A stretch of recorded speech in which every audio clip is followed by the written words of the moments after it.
heroes that they were lost right over here for the side of TT Global. Yeah. Besides the Fatih or the Aguto, like besides that, I don't think that it's going to have a very big impact. A lot of people said, okay, Princess Frost and Lian, that composition is not going to work no more. But we've already seen Princess Frost just working it out in different concepts. We could have the Lian with the Angela instead of that Lian and Princess Frost, right? Yeah, we can have like instant burst damage coming in from TT Global. I do feel that the Dharma is still a permaban here for this game. For sure. Like for sure, they don't want to give Nova the wheel also. But then again, the momentum. I like the momentum of Nova here. If you have momentum in your veins, you will definitely be confident in your overextensions and will take risky plays. When you think about momentum, you think about Nova. Now, is that going to change right now? We cannot count TT Global out of this game. And like, I know everyone is super happy, super hyped, super excited about the fact that Nova Esports won it, but this is a best of 7. And that game number 2 is going to start right now, exactly from the BP. Nova Esports still on the blue side, TT Global on the red side. Saggy Blam, are you guys enjoying as much as we are? Enjoying it as much as you are. I mean, did you not listen to that cast? We were absolutely ecstatic. TT Global against Nova Esports. They have now put the creme de la creme on the KWC Honor of Kings tournament. I am definitely stoked after that series there, Blam. I gotta say, Isaac, you gotta be listening to us, man. We were so darn happy in that series. But, okay, back to reality here. 1-0, Nova Esports currently up in the scoreboard. But it's still a best of 7 here, and that game was a very expensive draft coming in from Nova Esports. Very expensive draft, but it also means that they can obviously take away the Arlie now, right? They pick the Arlie in game number 1. They can continue to keep banning out the Arlie and not give it over to TT Global. And again, pick number 1, we get the Lung pick for the side of Nova Esports. Locking in Muchi's pick, because again, this is going to be a little bit harder to catch, right, for the side of TT Global. That's definitely the case here. We know for a fact that Long has the Infinite Vassals, which is the ultimate. You get to bail out from the likes of the Dharma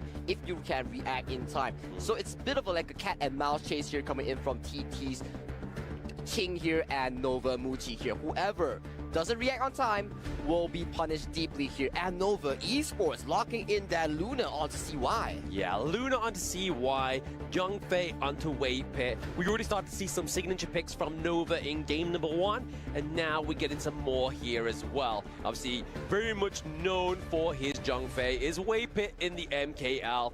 But I mean, look at TT Global's draft, man. They've got the Dharma, they've got the Orgrin, they've got the sustainability, and they've got the playmate potential here. And they're rounding it out with the Hou Yi. So again, a good counter to the Lung. Very good counter towards the Long if he does go for the tank, semi-tank Arcana build up for the Hou Yi here. Provides a lot of cooldown reduction and HP in the lane here with physical defense here. So that Hou Yi will be an ultimate bot, shooting down these burning sun arrows, making sure that he lands on the key targets of Nova Esports here. Like I say, we saw Inua on the Hou Yi yesterday as well, right? Like his burning sun arrows, they definitely hit. So Snowy, I feel like he's going to have that same kind of zest, right? He's going to be able to get those landed and just set up those crucial plays. Maybe trying to get the pick off. I mean, we always note it, right? The good Hou Yi players, they land the burning sun arrows. The great Hou Yi players, they shoot the arrows in a range and in a way that the enemy team can't see them. And I think we're going to see something like that today. We might see something like that as well, and especially to add onto your point, onto Hou Yi Ultimate, imagine using the ultimate and your team is all nearby to capitalize on it. That makes the beauty of the Hou Yi pick here. So Snowy will have a very important job in setting up success for Ching and Sunrise into these later stages of the team fight as we look at the bans here. Whew.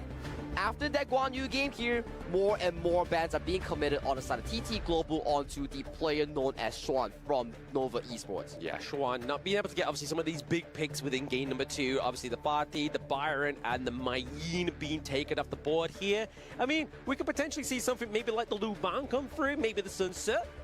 That may potentially be the case here. So for the side of Nova Esports, you have 2 carries, being the Long, being the Luna. Now, you need some form of engage or a beefy front line to assist the Zhang Fei into your dives here. So Nova Esports, potentially they are looking for picks such as the Sun Ce, as you mentioned.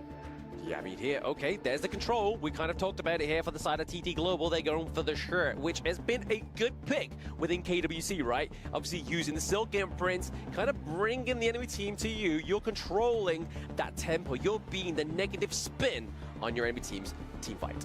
Crane onto Shi here, like you mentioned, the playmaking potential onto this pick here. So many playmaking potential coming from TT Global. You have the Shi, you have the Ho Yi, you have the Dharma here. So a lot of more active, proactive kind of playstyle here coming from TT Global in this game too here. They are definitely looking to be the more on the proactive side in this game too. Yeah, I mean, into the mid lane, I feel like for the side of Nova Esports, we might need to see another utility mage again, right? I mean, there we go. The Lady Jen, Destructive Deluge, and there it is. There is that crucial encounter that we're going to be getting in the form of the set sail for Sunset for Xuan. That was actually a very good round up here coming in from Nova Esports, right? You can't be having everybody to take gold from your side here. So, the key of the game here coming from Nova Esports, the gold distribution will go to the Luna, will go to the Long. Sun Ce and Lady Zhen and Zhang Fei will be the ones to formulate the team fight, the environment for these two picks to really prosper. Yeah, they need to have, obviously, those three picks to prop up the Lung, the Luna, the double L. And we're going to get a little bit more control here for the side of TT Global. We saw it in the show match. We saw it yesterday. The Motsu here paired with the OE into the bot side of the map. Cannon Blasts, again, are going to be the kind of like the shot call potential here. Really good pairing with the Ogryn. I'm loving the TT Global draft. They have so much setup here. The Cannon Blast, the Burning Sun Arrow. One of that hits, you're going to be seeing a Shi Silk Imprint pulling you towards the warm embrace of the TT Global draft here. So, the thing about these two drafts here, whoever pulls the trigger first will get the priority straight.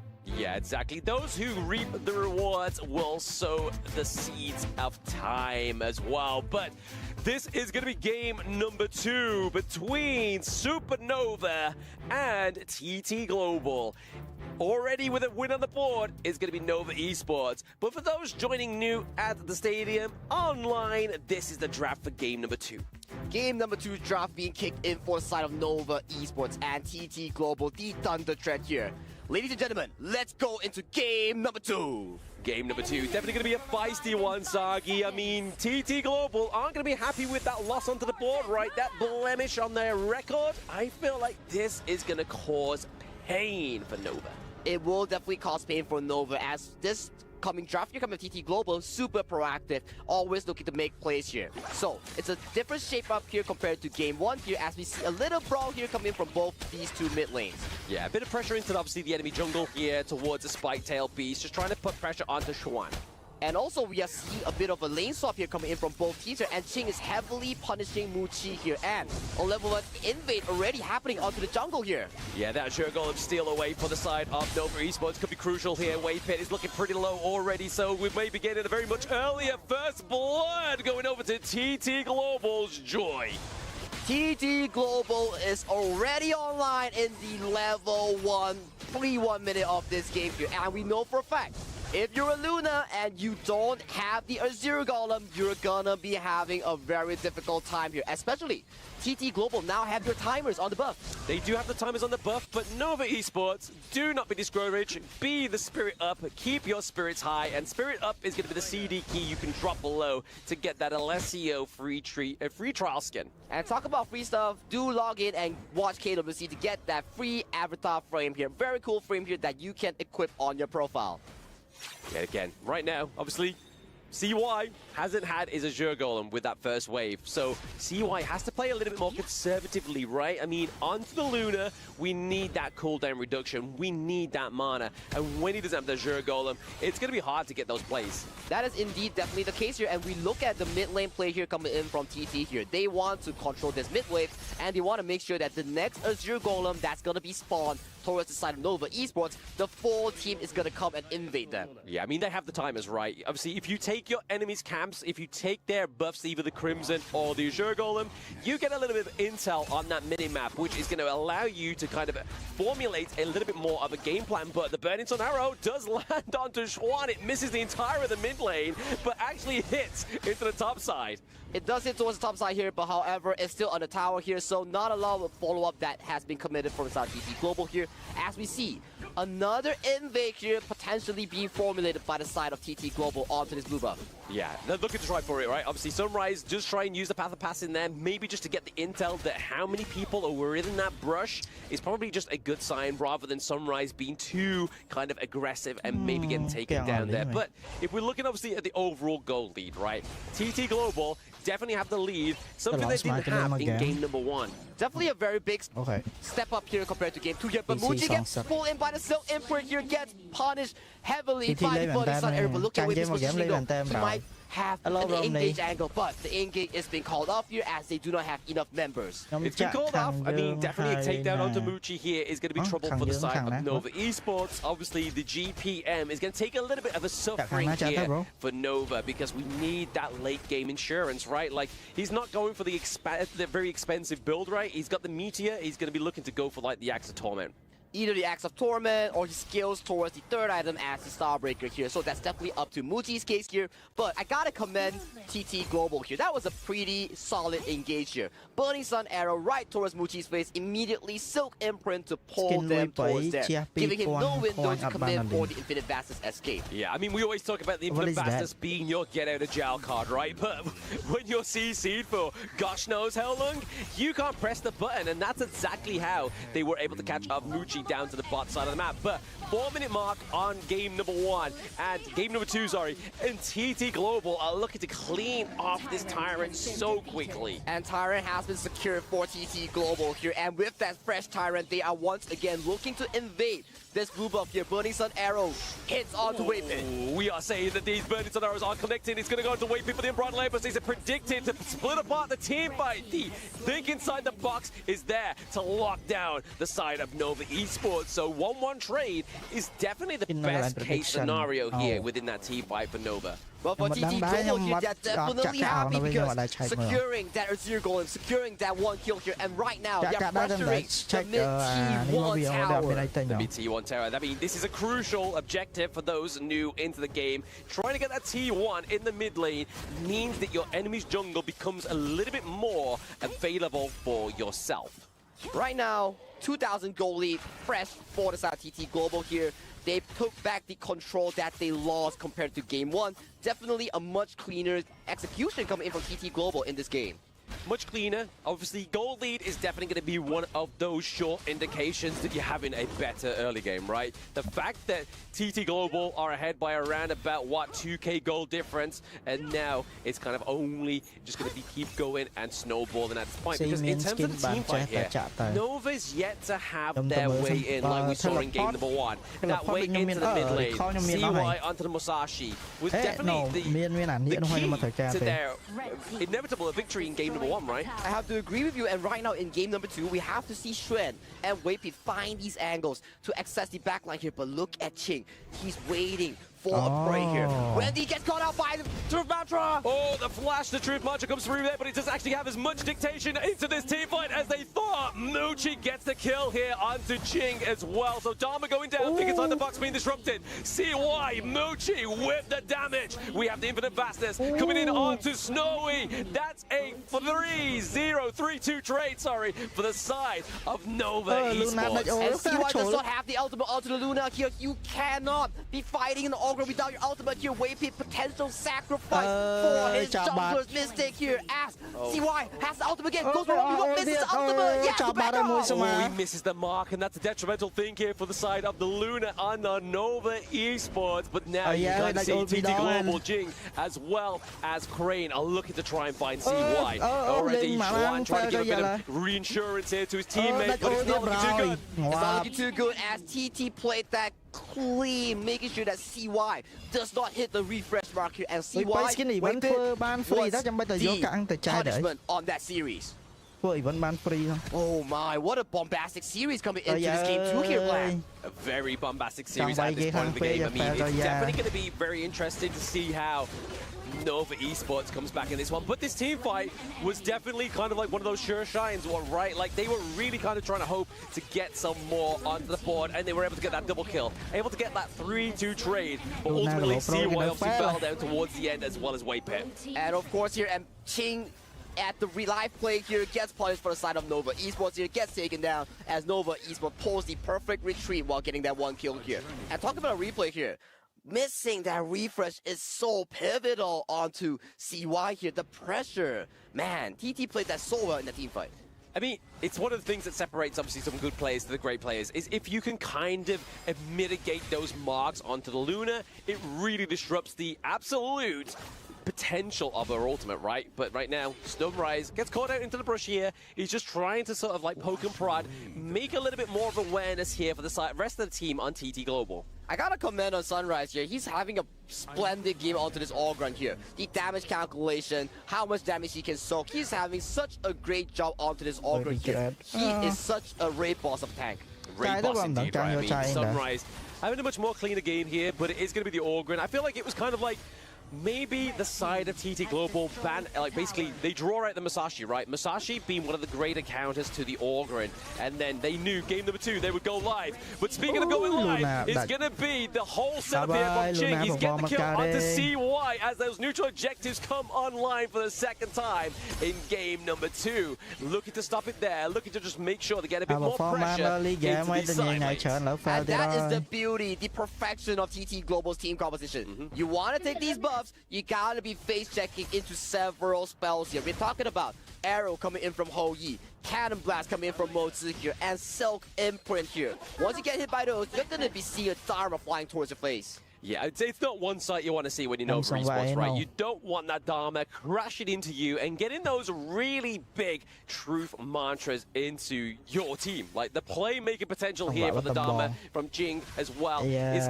what they're really hoping for and banking on here for TT Global. I agree with you, and right now TT Global, they have the absolute control with a healthy 5,000 goalie marching towards the next tier 2 of the side of Nova Esports here. Yeah, taking the T2 down into the mid lane is going to be very potentially a big play here for TT Global.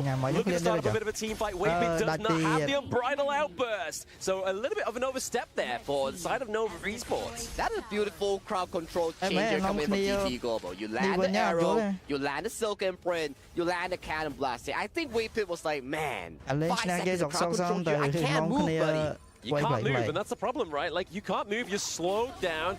And the thing is about Zhang Fei, right? He can leap and save her in, but trying to leap out when you're being slowed is one of the hardest tasks in Honor of Kings. It is indeed one of the hardest tasks here, and TT Global making the Shadow Tyrant of light work here. Just like last game here, TT Global mimicking Nova Esports collect the double objective here. They are further looking to push the objective lead coming from the side of their goal lead. Yeah, I mean, there's so many teams within the KWC at this point, right? They love to go for the double Shadow variant objectives, like we see Twisted Minds like to do it, we see that Nova loves to do it, and now TT Global's like, all right, bet if you want to play that game, if you want to just lose both of those neutral objectives so we can take the win, let's go.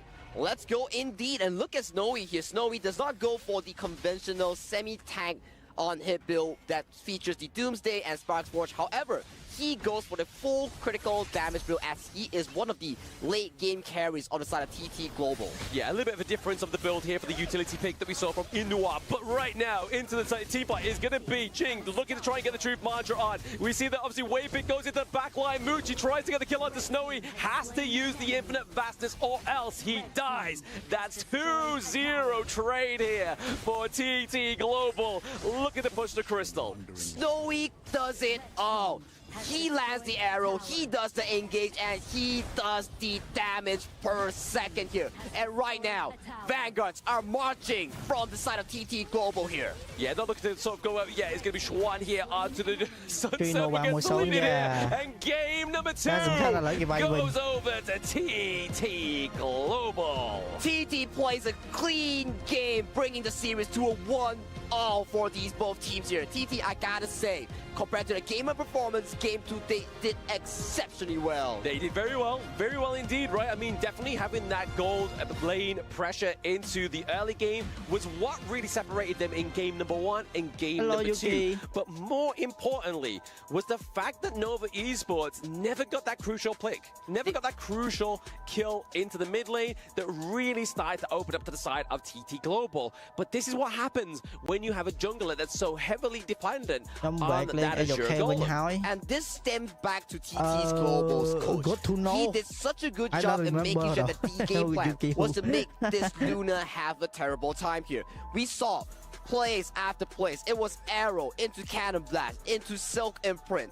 There was no sign of Nova Esports being the primary engage. It was always TT Global coming on top. Yeah, I mean, if you just look at the amount of crowd Ôi, control, dạ, right? mình- The dạ, setup mấy khăn for Nova this lên team khó is sợ đó, crazy. bỏ So lên cho we're going to lên set up khó the sợ analyst desk to Và chuẩn analyze that amount of crucial crowd control that they had on the side of TT Global. And it is indeed time for Who us wants to to play on analyze her? all of this Who information. play, Thank you very who much, want to boys. play, It is right now friendly match? 1-1. TT Global coming back, taking the first victory for them, making this a draw right now, 1-1. And this is actually a really good way for them to come back in great fashion. Team Nova, they woke up the Giants, right? Like, finally we're here. Finally, they shifted the gears on the 5th gear, like what we said. And yeah, it's all in stuns. Stun after stun after stun after Yes. stun. Team TT Global finally giving us some of those action-packed, flashy combos that we want. And plus, countering the long pick of Team Nova with that Chi and getting that early game invade that we're looking for. It was One exactly how you more called it, right? all Like you outside. wanted them just It's to really okay. step on the gas and Some step in on can. the gas. They did. They're definitely starting to bust out more more of their tactics now. They're like, okay, Nova, you guys can hang, all right? But can you stop this instant invade here? They lose their first blue, and then just like that, Nova's like, whoa, they have definitely awoken the Of giant course, now. Yeah. of course. Like one of the interesting things about this composition, right? Like when you think about Nova, you're thinking about, okay, they do need to have the multiple initiation. If they have a multiple initiation to key members, it's going to be fine for them. But the problem with TT Global is that their composition allows them just to chip your HP Yeah, darts I agree. and just go in and poke and poke and poke. This one right over here from CY, he wants to take the 1v1, but he misses the mark, and after he misses the mark on that Luna could not fly no more. I thought that was actually the opening for the side of Nova, where Yes, exactly. where Mushi got actually the triple kill on this long. It's really a hard game for the long. Plus also CY. That was a problematic game for the Luna for sure. You have Ogran, who is so buffed with the power of course. spike. You have all of the stunts. You have the box from the Mozi. You Yeah. can't really do anything unless you have the set sail, which is actually for me the difference, kind of like the difference maker for this game. But TT Global, they were prepared. Every time they see that set sail icon, okay, course. get ready to defend. You know what? Like TT Global, they knew they didn't have to initiate. You just needed to just flank, just prepare, and then just be ready just to take on the battle. Find CY, eliminate him from the map, and then after that, there was no option for Nova Esports. I'm liking the drafts from TT here. They are very like pointed, right? They have a clear mission in mind. Game Yeah. 1, while they did not win, they had a very clear siege composition. Game 2 here, this is another textbook catch composition here. Hoi is able to fire those arrows. Once they connect, she reels them into the Ogren to go ahead and execute. I love The these drafts from combo, TT. yeah, the combos in there are just amazingly done, amazingly orchestrated. As we can see right now, the bans and picks, it's going to be already pretty painful for both teams. None of them has a clear advantage. Some strong heroes already has been used for Nova Esports. They're gonna need that Luna in the future. They do need that Luna. They wanted to take the dub in here using that Luna and that long. But then, well, life is like that sometimes. Sometimes you win, sometimes you lose. TT Global was not going to allow them to take a 4-0. In no way they were going to allow that. Come on, Nova, man. It was an amazing first game. Like game Diamond one, bay ban đã gave ra usបញ្ហា what for me has been peak the spotlight, like the caution biggest highlight of this whole KWC 2025. And it was that fight from Nova Esports. The way that they took on that fight over there in Clash Lane, for me, it was an amazing. It's going to be carved in the memories and in the history of KWC 2025. What about if Phil just breaks it down for us, Phil? I know that you got already the tech right over there set up, and we want just to break it down for everyone at home to see exactly what happened in that place. Thank you, Isaac. Check out the sweet tech they gave me here. So now we can go ahead and break down this fight here. And this is a pivotal fight. This ensured that Nova had that lead throughout the whole game. And Yes. Nova was good to never give that lead back up. It first starts with this catch on Sunrise here. Sunrise is caught in a bad spot, gets ran down by 3 people here. Flash, unending star lands on him, and then he's down. But here, look at this. That's key. That's That key is moment in super there. key. And instantly, Way Pit resets that ultimate. So now Wendy, still has the ultimate available. No fear at all. They can keep pushing forward. As we push forward here, the team is already set up. Look at this. We see CY coming in from this angle. Xuan is getting ready to jump the wall right here. And Wendy's going in this way. They are boxed in. There's nowhere for them to go. The box of death in there, right? Absolutely. As we see here now everything's coming into play. Masashi's duel to death's in. Beautiful ultimate there from Guan Yu. Shoves them all into the wall, but he's not done yet. Look at this. One more time. He pushes them into the blender that is Wendy here, and then they get blended up for sure. You can see Qing just kind of like just looking at everyone and being like, you know what? I'm out. I'm out. I'm getting out of here. He goes out of that. That for me has been the most beautifully orchestrated play from Nova Esports in this whole KWC 2025. Great break, Phil. That was actually really nice, man. That was very detailed. I like that. That was amazing. That was amazing, I bro. try. On that reset. You're very tech savvy. Of course. It took me like an hour to learn how to use it. That is so nice. Oh gosh, that is so funny.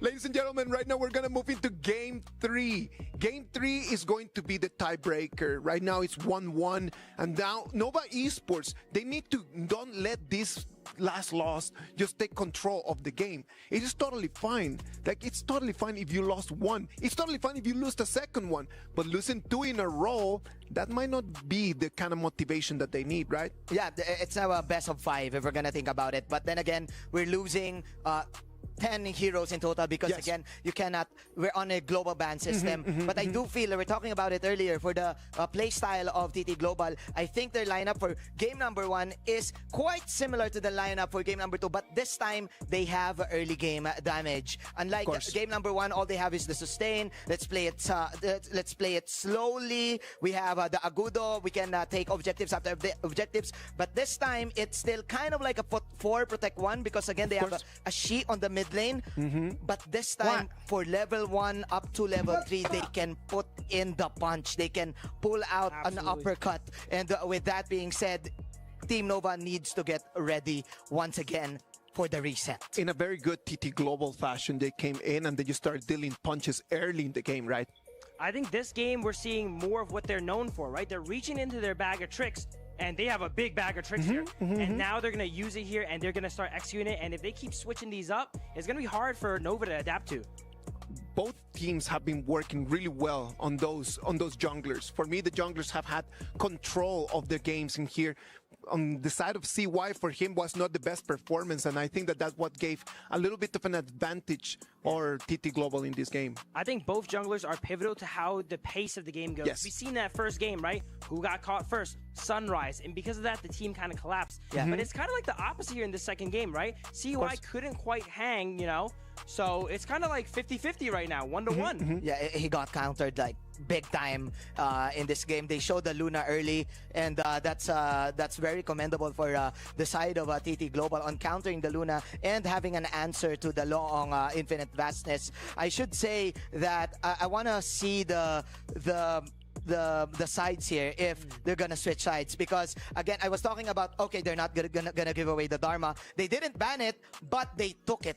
Yes, exactly. For their own. They did not ban it, but then they just decided to take that because they knew that just allowing the Luna out there, it was too big a temptation for Nova Esports, and they needed to get their hands on that. Absolutely. I would say TT Global are masters of draft. It's not just about getting the heroes you want. It's about setting the bait. They set the bait. They let Nova get the Luna, right? Yeah. But they were ready for it. They wanted them to get the Luna, and they drafted around all these counter picks and made it so Luna wasn't even that strong. Yeah. No moves for CY here. And with this being said, now is the real game. Now is the real game. Both of these teams, they need to get their hands dirty. I'm so excited. I expect that Nova still got this because in terms of team fight, they're a really great team. Of course. They're a really great team. They can go toe-to-toe. But in macro, we can feel that TT Global has Absolutely. it. Yeah. In terms of macro, TT Global has a lot more experience, I would say. And that experience in these moments where decisions need to be made in seconds, in nanoseconds sometimes, it comes down just to the element of experience and the element of the instinct inside of those players. I think TT Global, as I mentioned, I call them a bag of tricks, right? Really, they have so much knowledge about the game. So they can apply all these formulas that they've already studied up. Oh, this is a good timing to, invade here. This is a good time to invade there. So I'd say the plan for Nova is go ahead and make them adapt. Make them think on the fly. Don't let them read from the textbook.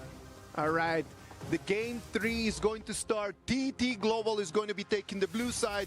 Nova Esports is going to be taking the red. All of those questions, the answers are going to be brought to you by Saggy, and Blam. There we go. We got blended together. We are now Sam. We are one together. Thank you, Isaac. It's been a while. We've been waiting for that marriage between us both, but now we are back onto game number 3. Nova Esports against TT Global. TT Global being over on the Royal Blue side and then looking to give over that Clash lane pick. Ooh, Mayin being locked in here for the side of TT's Ching here. Definitely a very solid playmaking pick here. We saw from last game, he was everywhere on his Dharma. Oh, absolutely. I mean, definitely seems to be a little bit of like a war between Xuan and Jing, right? Like, they are always going at it. They're always looking to get those picks up on these two players. But Liang and the Ogryn here, so CY is like, hey, I really liked how Sunrise played that in game number 2, so I'm going to give it a go for myself. He's definitely going for the goal for himself here as the counter pick here. The Lady Zen has been locked in here. Okay, we think about Ogryn. He likes to move around the battlefield. He likes to engage on the multiple members here. What better way of stopping him than the Lady Zen? Exactly, yeah. That Destructive Deluge is definitely one to watch out for. I mean, a lot of people always underestimate the damage output of the Lady Gen, but when you see those, like, post-game analytics and you see, like, 100k, 120k damage come through from this pick, it's pretty wild. But speaking of wild, we might be getting a bit of a wild ride, a little bit of a wild treat here. The Xuan is able to get that Byron. Exactly, Byron be locked in here for the side of Nova Esports here. A very strong and conventional pick here that can sustain the lane and win the lane against the likes of the Mayin here. So a very good pickup here coming in from Nova Esports. But think about it. Nova Esports has already expended 2 very expensive marksman picks, being the Ali and the Long here. So the marksman pool, the farm lane pool is going to be growing shorter, smaller as the draft goes on. It is going to get smaller and shorter, right? I mean, Muchi is definitely one of those players onto the side of Nova Esports where they really want to kind of try and funnel in their pick within the early parts of the draft. But Lady Soon here getting banned out as well, so there's no Ali, no Lung, no Lady Soon. So maybe a D-Ranger here. Maybe a D-Ranger here or maybe a Channel here will be picked up on the side of Muchi here. Yet again, red side, 3 marksman bans onto the side of Snowy here. Snowy, that game onto Ho Yi here, he definitely gained back the confidence that he needed here. So right now, 1-1 in the scorelines for both teams here. Things are looking hot. Things are looking hot, and there it is going to be the Marco Polo here. So we're going to get those Fever Barrages, that Splendid Revolver onto the Gorge. But I mean, it's going to be doing good against Monkey, right? Obviously, true damage procced from his passive means that he's going to be able to shred through Monkey. Because Monkey, as we know, you need that constant damage. You can't just kind of just like tap, tap, tap, tap and hope that it's going to get run down. You really need to lay that damage on thick if you're going to think of taking down Sunrise on the Monkey. And that's super well said here. What better way of melting a tank that is Monkey with using Marco Polo here. With the Doomsday, with the Spark Force here, so much mixed damage here. 3 sources, physical, magic, true damage here. But a Garo being locked in here from the side of Snowy here. And to add on to that, Zhang Fei onto the hands of Joy here has been locked in as well here. A very strong protect the Garo team comp. Yeah, so Garo actually only been played once within the KWC till this point, but has that 100% win rate. So obviously, there's a lot of shielding over to the side of Nova Esports. And what's the one good thing that Garo does, Sagi? You shred enemies with shield extremely well. You do extra damage towards shielded units here. And if you look towards the side of Nova Esports, you're thinking, Ogryn, it goes the Blood Rager, that's a shield. Byron, innate shielding here, that's a shield as well here. So, for the side of Nova Esports here, if you want to counter the range that Garo provides here, what better way of doing it than the Ziya? Yeah, exactly. So for those, obviously, that play ranked games and have never actually tried to touch the Garo, and you thought that you picked it and it's not come through as well as you hoped for, right? That is the team comp you want to be going against. A very shield-heavy team comp, which, for the side of Nova Esports, could be a problem here. If they can't lock onto the Garo, I mean, that's going to be a hard team fight for them. I have to agree with you, Blam, because the only backline access coming in from the side of Nova Esports, it's only Byron on the hands of Strand here. If Strand does not get the backline access, the engage Flash Storm Strike onto the side of the marksman known as Snowy, things are going to look ugly for the side of Nova Esports. Yeah, but what's not going to be ugly is this game number 3, right? I mean, both of these teams now have a point on the board. And speaking of being on the board, let's have a little bit more of a dive onto these team comps, right? Like, winning conditions. What are we thinking here, Sagi? Definitely on the side of TT Global here, we're looking at Snowy, making sure that he stays safe towards the later stages of the game. Yep. And Ching onto this Marine to Enemy make big minions will plays here. arrive On the in side of Nova 5 here, seconds. one jump, catch Snowy, and it is done. It is done indeed, but can they live up to the test? Only time will tell. Amazon Arena, those watching at home, let's get into game number 3. Game number 3 between TT Global versus Nova Esports. A stalemate 1-1 in terms of the scoreline right now. Who will come out on top in this game 3, Blam? Exactly that, but I mean, like I just said, only time will tell. But CY here, obviously, not quite playing as aggressive as we saw for Sunrise in game number 2. Obviously, trying to invade onto that Azure Golem, right? Exactly the case here, and that's the thing. If you play in an assassin jungle, Yep. you're going to be seeing some form of jungle rotation coming in to invade you, as assassin jungles are extremely weak in the early phase. Hence, Sunrise on the Monkey is still considered safe in this matchup. I mean, this is a little bit of a problem here for the side of Nova Esports, right? Like, TT Global Snowy here, he's just kind of been given this free objective, free resources come through. I mean, we know that the Garo is a late game hero, right? But you don't want to be given over more resources than you need to. I have to agree with you, but you gotta remember, Garo, although she is not so mobile here, she has that added range in the laning phase here, and Muji on the Marco Polo. It is not the strongest hero in the early game here, hence the focus coming in from Nova Esports will be playing towards Strand onto the Clash side, which is more strong in the early game. Yeah, more strong in the early game. Obviously, going back to a little bit of that vanilla mix-up there. We do get a double knock-up here on the side of Nova Esports. We see that Sunrise tries to go in, but we're going to just get that wave clear from the Suya pick. Yeah, the Suya pick here does, I'm really in love with that pick here because so much danger, but hang on a moment though as Sunrise gets poked down slightly a bit from Nova Esports, but it's just a handshake here, buddy. It is just a handshake. It's a little bit of playing coy, right? They just want to get a little bit of mental games come through here for the side of onto TT Global, because Nova Esports, yes, they had a great game number 1. Shaky game number 2, we have to say. If we're being absolutely realistic, very shaky, but for TT Global, they were very dominant, especially this 1v1 here up at the top side of the Clash lane is between Jing and Xuan here, but we are getting rotations. Crane's like, nah, I can't let my Clash lane fall this early.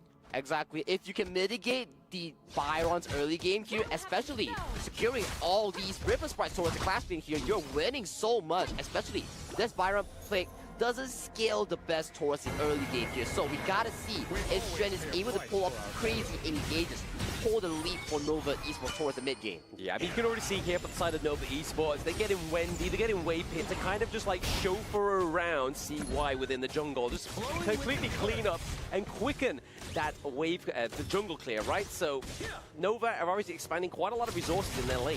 I have to agree with you, but one good news for Nova Esports fan. Snowy's flash has been exhausted to escape from the gank coming in from Wendy here. So that's a 2-minute cooldown common spell here.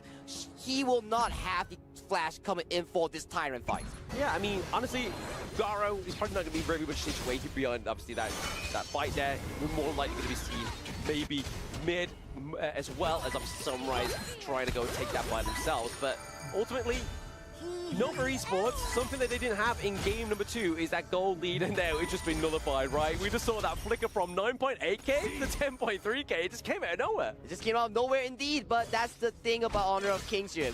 Without big fights, without big objectives here, the gold lead will always stay stagnant between these two teams here. However, let's jump back into the Suya pick for a bit here. Yep. It at least covers some form of late game insurance that Nova Esports require, as we know for a fact that the passive sanctification coming in from Wendy can level someone over level 15. Yeah, exactly. It gives them, obviously, additional bonus attributes as well, depending on which hero they lock it onto. But we can already see here, formulating a potential fight for the Tyrant. CY starting off, make sure he doesn't have to get it reset, but actually the provoke comes onto the side of TT Global. The unbridled outburst into the back line means Wendy gets caught out, but also Schwan trying to keep his teammates alive gets taken down by Snowy. Oh! Joy, crucial unbridled outburst catches 2 and Shen left to dry by the team here. This is what we talked about. TT Global coming in from the KPL region, the ACL champions. The way they formulate a team fight is so beautiful. So beautiful, so clean, but we were saying that, right? Obviously, the win condition for Nova Esports is trying to pick off Snowy, and that's exactly what Schwan was trying to do here. Obviously, into the back line, but was caught up by Jing. And then he's just kind of like tatered for and tit for tat, and then Garo. Snowy just able to just keep that damage going on thick and thin. Everyone on the side of TT Global here did their job so well here. Jing was single-handedly making sure that Shen was on lockdown patrol, making sure that Shen will not have access to Snowy there. On the side of Joy, his unbridled outburst was so clean, it gave direct access for Sunrise towards the back line of Nova Esports. Yeah, I mean, if we just, obviously, we had that big team cả fight, hai bán but if we look at the overall objective that were secured by TT Global with that one, they go 2T1, they got the Tyrant as well, so that's, they put them in a steady lead for that gold lead. Oh yeah, and look at Snowy here. He's just having a time of his life here. So much gold being funneled to his pocket, so much protection coming in from TT Global here. And I gotta say, Nova Esports draft, yes, you have the late game Ziliak here, cool. But your DPS is not as strong as Snowy onto this Garo here. If this Garo gets so much protection, your late game, what are you gonna do, Nova Esports? Yeah, it's gonna be hard for them, right? I mean, like we said, we already saw the little pretty much procurement of the team fights, right? We saw that Schwan was trying to go in on Snowy but wasn't successful. We're going to be seeing a lot more of that as we go into the rest of this game number 3. But right now, TT Global's like, hey, we've got your T1 in mid lane, we've got your T2 down to the bottom side of the map. That is your goal. It's looking pretty tasty. Let me try and take that from you. Let me try to take that from you as the fight breaks up open, but the Dream Room doesn't connect. Shen goes on the back line, gets taken down almost immediately. Yeah, almost immediately. We got the Unbridled Outburst as well as the Dream Roam both being committed there. It was definitely what they needed for the side of TT Global to just pry open the side of Nova Esports. But speaking of prying, we are prying open in the T2 here as well. TT Global, buff, towers, kills. They are just straight on top of this game right now. They are no longer fearless. They are right now so strong into this game. Very strong into the game, and as well, props to TT Global as well. Like, they, in terms of progress, in game number 1, they barely got any kills. Game number 2, they dominated with the kills. And game number 3, they're like, you know what, Nova, we're paying you back from that game number 1. We want to make sure that you get 0 kills on the board until towards the latter part of the game. They're definitely looking extremely clean right now. All members are active and performing on towards the game tree of the series right now. If you talk about Nova, man, we have still yet to see a proper engage come in from the side of Wave Fist Power Control. Where is the ultimate that we need for Nova fans? This is it, right? I mean, maybe they are going in like a fashion of a supernova, right? Like, it's going to burn bright, it's going to be very powerful to begin with, but then over time, it's just going to get a little bit more kind of decreased in power. And we've kind of seen that in this game number 3, because you keep saying, Sagi, we have that late game cash out here for the side of Nova Esports, but team Nova và team Global giống như này hay là team TT Global team chân team chân kia là bây giờ bây giờ support team ra dân support team này nơi đồng bom dưới á dân support Nova team nhóm support team Paul SG chúng ta Paul SG thế là bà đấy Paul Gaming Paul SG.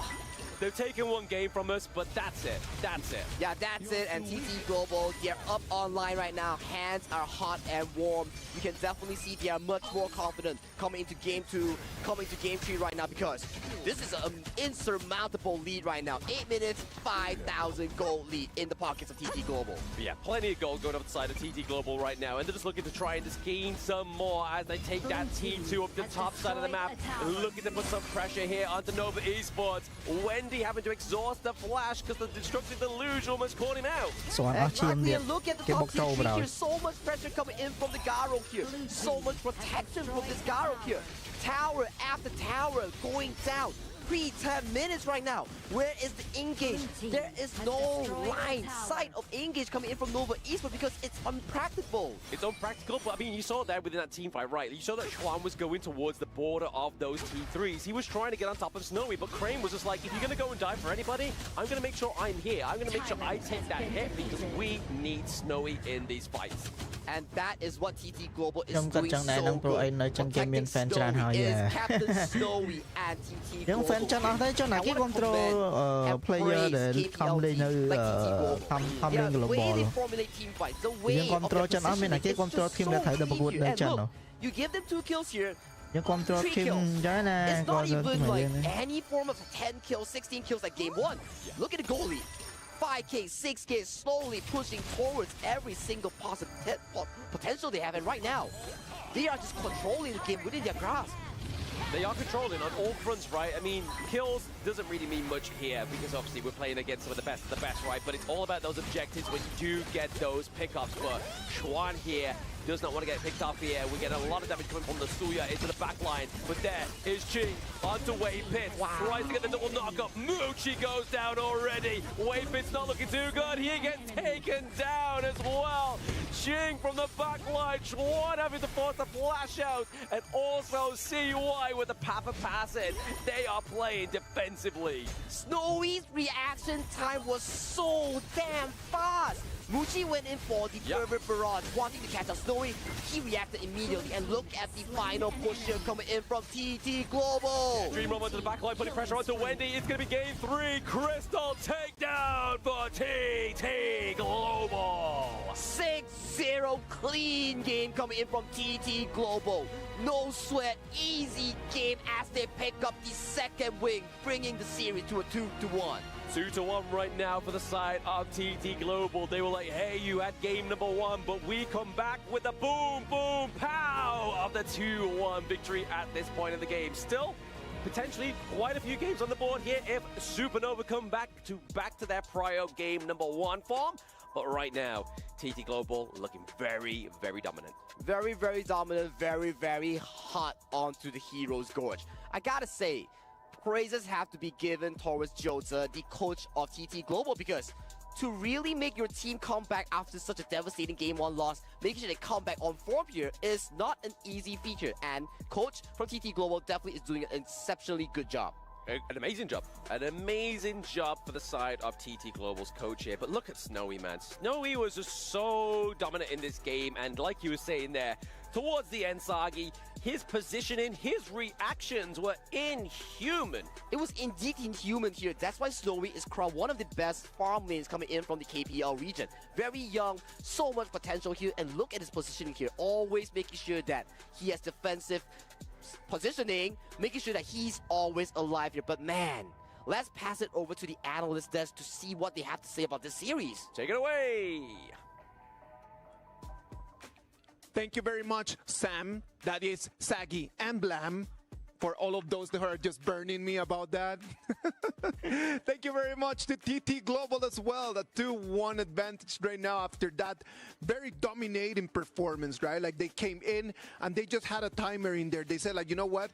We don't like all that commenting that these people are having right now, saying that we did not have a good game in that game 1. So they're coming in and they're showing what they're actually made of. I'm telling you that game 3, it doesn't get faster than that. 10 minutes, boom, direct push. They absolutely switch gears, like my friend Manjin here would say here. These two Hey, bro, games the are bike cho kind cái of a different team beast. This Of kind course, yeah. Nè, it's cho nên a là thêm different chân beast, bro but vài it's chân luôn what we know from TT Global, Yes. right? Bro chạy Game mà bro 1 is chạy thử actually vài chân the rồi nha. game where they were a little bit unorthodox. Maybe they were feeling out Nova, you know, game 1. Yeah, Wasn't really yeah. sure what's going on. But Yeah. now, this is the TT Global that, you know, we know. Of course. Like they brought like a strategy, a game, plan A strategy that maybe we can kind of hold back. But no, they saw that how Nova is as a team, and they're now paying respect. They picked up a great Garo type of composition. And that's the thing about that Garo pick, right? Yeah, Like, you can't really reach the Garo up You until can't. up until the There's late no game way. point. There's no way. There's no kill threat. That's there was no option that Nova could actually just flank around, find the Garo and get rid of it. And if you cannot get rid of the Garo, it just snowballs so quickly. Yeah. And it can destroy shield and it can just go through. What are you what are you expecting to do? There was no opening in there. An amazing BP for TT Global. What I love about TT is, as I mentioned, about the Zhang Yu pick yesterday, right? Yes. They know when to hold back. They know when they have enough firepower, and it's like, okay, let's take, I don't want to say like a bad pick, but like, a lower tier pick. Of and course, let's build around it, right? Yeah. And use this efficient draft and get winner with it. Yeah, You cannot expect just to get just top priority picks every single game, because you know that this is not going to be a 4-0. Yeah. And if it is not going to be a 4-0 and you take all these prior picks and then you lose some games in there, that puts you in a horrible position for game 5 or even game 6. Absolutely. That is what I like about HOK. You can definitely use all of the heroes in your pool with the with the proper composition and the proper strategy to do it. That's why I want to learn from TT Global. I'm gonna use this for sure in my 5-man rank games. The range, They played with the range game. Look at this. You have the Garo here. I can definitely say that Nova has the potential reach. Right? You have the Marco Polo, you have the Ogre, and still you have the Byron. But TT Global, for the first few moments of the early game, they tried their best to block every flank that Shuan was trying to do, that Sai was trying to do, blocking the path of passing, plus the Zhang Fei ultimate. Right after that mid-game Zhang Fei outburst, it was all TT Global. When you start analyzing just the beginning of the game, that Byron pick has been a very crucial one, very meta here in this KWC 2025, right? Yeah. And that Byron pick, what was the strat for TT Global? Well, let's just try to slow down the Byron, don't allow him to start snowballing, and then when they knew that Byron did not have the advantage, there was no way that he would dare even to try to jump onto the gyro. I think Nova went ahead and just picked up the Byron as like a safe blind pick, right? And to remove it from the enemy. They didn't really make a composition that required Byron's early game strength. Of course. We always mention Pei Byron. Why do we mention that? Because they combo so well together. They're able to invade together and, steamroll the early game. Nova seems like they kind of just played Byron more as the tank, more as like a placeholder there, so he didn't really get the chance to shine. A lot of questions just being put right now, and that we are really hoping that everyone at home can do a little bit of research and you can go and learn a little bit more about the heroes. Right now it's a 2-1 advantage for TT Global. We're going to go to a little break, and then when we come back, we're going to come back to game number 4.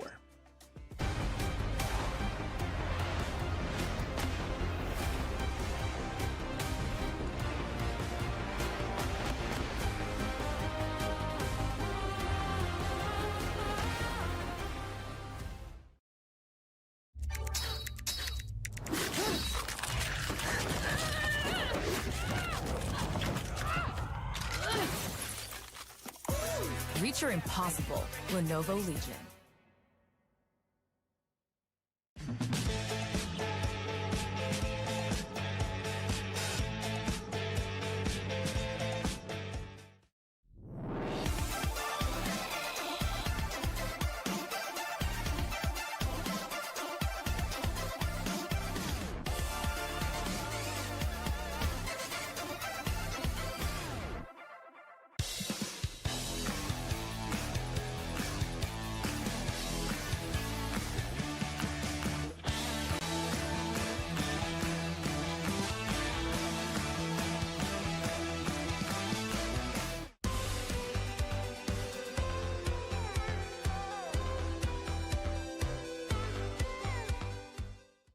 The human body was built to move. Not trapped at a desk in one singular posture for 12 hours a day. It's time your chair evolved. This is Secret Lab Titan Evo. Ergonomically engineered for you, gamers, hybrid workers, artists, backing your every move.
boys, that turned around real quick.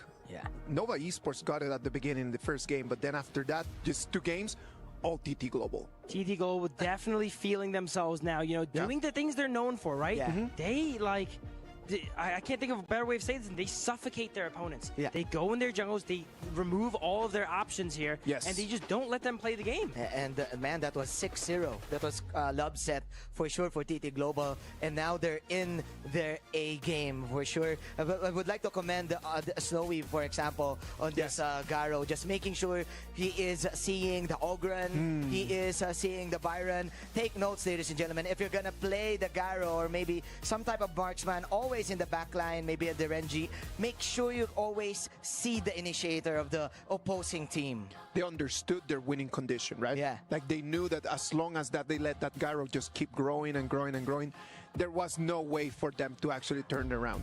Well, TT Global and Nova Esports Game 4 is going to start right now. TT Global taking the blue, Nova Esports taking the red. Blam, Saggy, you guys can take it from here.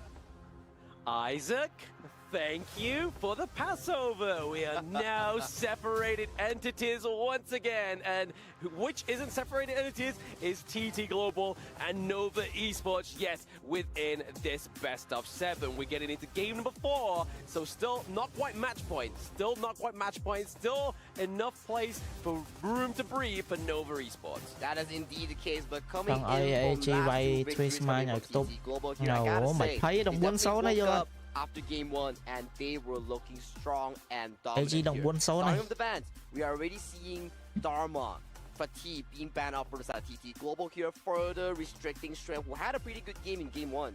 Yeah, Shuen is just kind of just like, he's like, come on guys, just give me a Dharma, just give me a Fatih, please, just give me anything, because at this point of the game, he's already used, obviously, the Guan Yu, he's already used the Byron as well. I mean, it's coming, and the Sunset as well. It's coming a little bit like, what can I go for? What can I go for? But onto the side of TT Global, they are going to do what Nova did in game number 2. They're going to lock in the Lung Prio blue pick here. Indeed, that is the case here. Long has been locked in for TT Global here. We mentioned this pick many times before. You have such a strong burst here coming from this hero here. They still have the direction of going for the Long Dolia combo that we've seen that has been performed exceptionally well so far. First on Nova Esports here, do they go for Wendy's Maestro Nui here? They could potentially do that, right? I mean, Pay's on the board as well if they really wanted to. So there it is. It's going to be the Maestro Nui and the Main as well. So if the side of TT Global do try and kind of go all in on an all-in comp and need to get out, Xuan here on the Mayin could be the answer that Nova Esports needs. But TT Global, they still have the Dolia and Yuan here. The double bailout is exceptionally good when fighting against the Maestro Nui and Mayin here. So that is going to be one of the Yuan being picked up for the TT Global here. But man, if you're a Maestro Nui into a Yuan and Long here, you gotta be exceptionally good with the chain CC to be able to lock them down. Exceptionally good, right? I mean, the sustainability from obviously Huan as well as Charlotte. Charlotte has her own HP regen, right? Whereas obviously Lung, yes, he obviously does have it with obviously one of his blades, but Huan is going to be a great assistance here, and it's a nice part of the draft, right? Like, it's the second pick. This could be mid, this could be roam, but over to the side of Nova Esports, they get a little bit more sustainability for themselves, right? In the form of the Agudo. In the form of the Agudo, making sure that the early jungle temples will be in control of CY in this game 4 here. So, moving on to the latest stages of the pick and ban here. We see more junglers and more farm laners being banned out for both teams here. Yes, I mean, it's just basically a Muchi and a Xuan ban phase, right? Like, they're banning out clash lanes, they're banning out farm lanes. I mean, realistically, we could potentially go for the lady soon here if you really wanted to, right? Try and get a bit of poke onto the Lung, but they're going to need some kind of late game insurance, right? I have to agree with you. Nova Esports right now, the first 3 picks here, they are exceptionally well from the early towards the mid game, in small skirmishes to mid-scale team fights, but they need a strong late game damage output, potentially like the Channel, potentially like the Garo that we saw from Snowy last game here. So Nova Esports definitely have to make a decision here, because if you pick something with very little mobility, you're gonna see a Charlotte right towards your face. The Charlotte T face is definitely not what you want to get, right? But that is the Chano of game number 1 that TT Global picked up there to try and be the answer to Moochie's Ali. Is now going to come through here for the side of Nova Esports. So not only will they have the critters of the Gudo, they're going to have the Spirit Wolves as well. So that's quite a lot of adds onto the side of Nova Esports in terms of damage. I am loving this Channel pick exactly here, because one thing's for sure, Channel has a very good laning phase against the long skills exceptionally well and solves the late game issue that Nova Esports needs to have here. But can they realistically especially the further picks here that come in from TT Global? Yeah, I mean, they're looking for the jungle still, at least, right, onto the side of TT Global. The jungle would have been taken off here. TT Global could go for a pay if they really wanted to, but no, they're going to answer in return with the Musashi and the Diane, which is a pick that we haven't had yet within the entire of the KWC.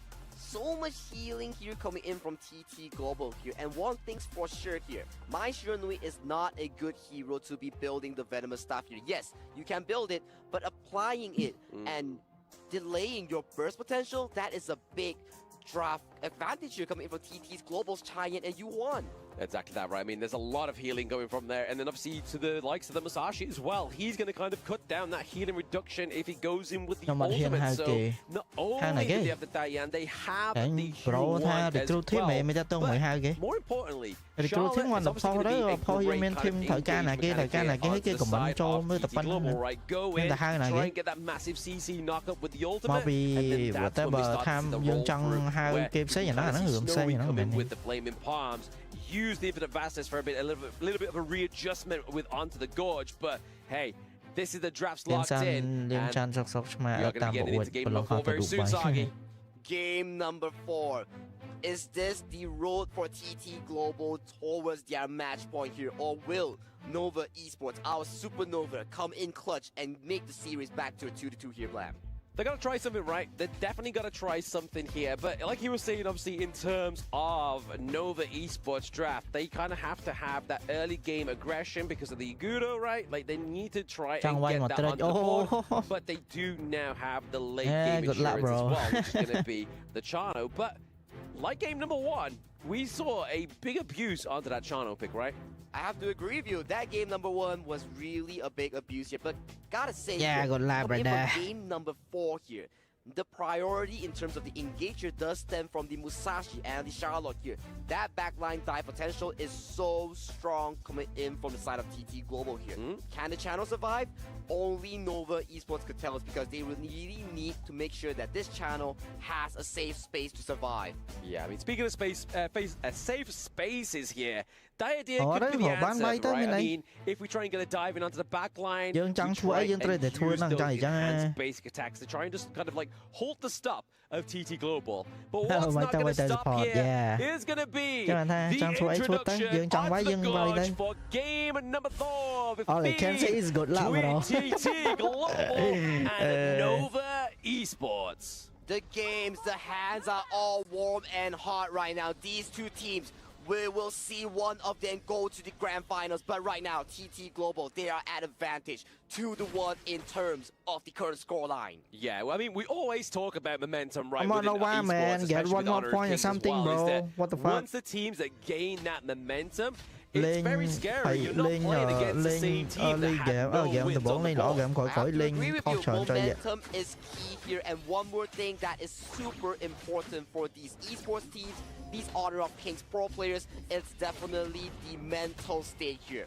Being able to survive under so much pressure in such a big stage in KWC 2025. Yeah, it is a lot of pressure, right? I mean, we already saw the TT Global said, hey, Nova Esports plays fearlessly on stage, and we saw that in game number 1 that they were able to attain that fearless stature that TT Global gave to the side of Nova Esports. But right now, they're kind of like, right, we need to play these team fights a little bit more better. We need to make sure we're finding the right angles.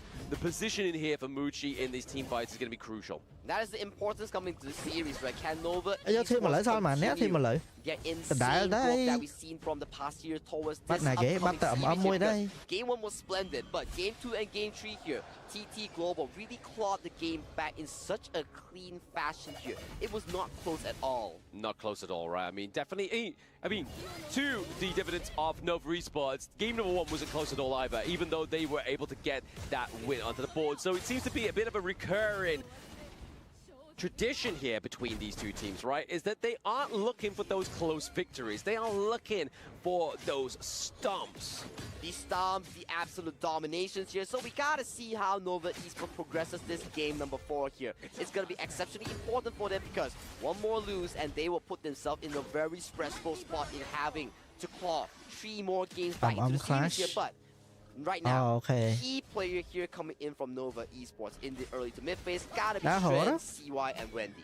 Yeah, they're going to be the main components, right? They've got to look for that kind of like solid trio to try and get these team fights to go in their favor, right? I mean, Wendy on the Maishurunui, known for his fantastic engages that he can do and can pick up here. But speaking of a bit of an engage, we are seeing a Jing as well going up against Schwan up at the top side of the map. Just trying to get a little bit damage, a little bit poke and prod here. Trying to just create some pressure. Yep, you have to fight for pressure if you are both jungle players here. Look at Sunrise here. Trying to steal away the boards, but it's not successful in doing so. Right now, this early game is very 50-50 from both teams here as Muchi pops the ultimate to chunk Snowy out of the lane. Yeah, the bolting shot there is going to do quite a bit of damage to Snowy, but he's not going to be too bothered, right? He's level 5. He has the infinite vastness. So it's going to be okay for him. If they do try and go for the dive here, he still has his ultimate. He's going to have that healing from Joy on the Diane. Yep, that's the nice thing about picking a tie-in, right?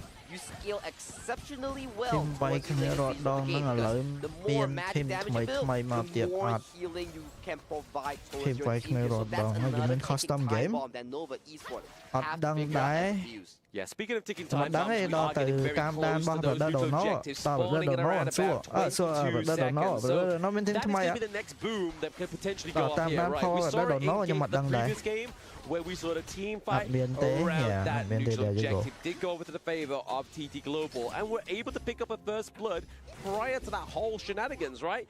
And not only that, they got the takedown of the T1 in the mid lane as well.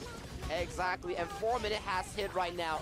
Some spells has been expended from both teams here, but look at Sunrise though. Will he catch Wave Pit roaming around? Because this Tyrant has been started up as we see. CY gets engaged on. Oh, the duel to the depth committed on CY is not going to be great. The healing reduction come through and Wave Pit is trying to be on the run here. Double kill going over to Sunrise as they're looking to get some more kills here on the board. Triple kill. He's trying to pay back that almost quad that Nova got in game number 1. Sunrise has seen the sun and he is sparkling clean right now. That was an insane solo performance. Check out the replay real quick. Started off Tyrant and single-handedly onto CY here, making CY the first target here. Subsequently, he was just going for the resets onto extreme speed, taking down more and more enemy teams here. By the time that Trent arrived here, it's too little too late. He gets focused down by 5 members. That is not how it works, but yeah, too little too late. And obviously, if you are rotating around on the side of Nova Esports, you've got to kind of predict that TT Global are doing that exact same thing, right? I mean, Snowy, he rotated around.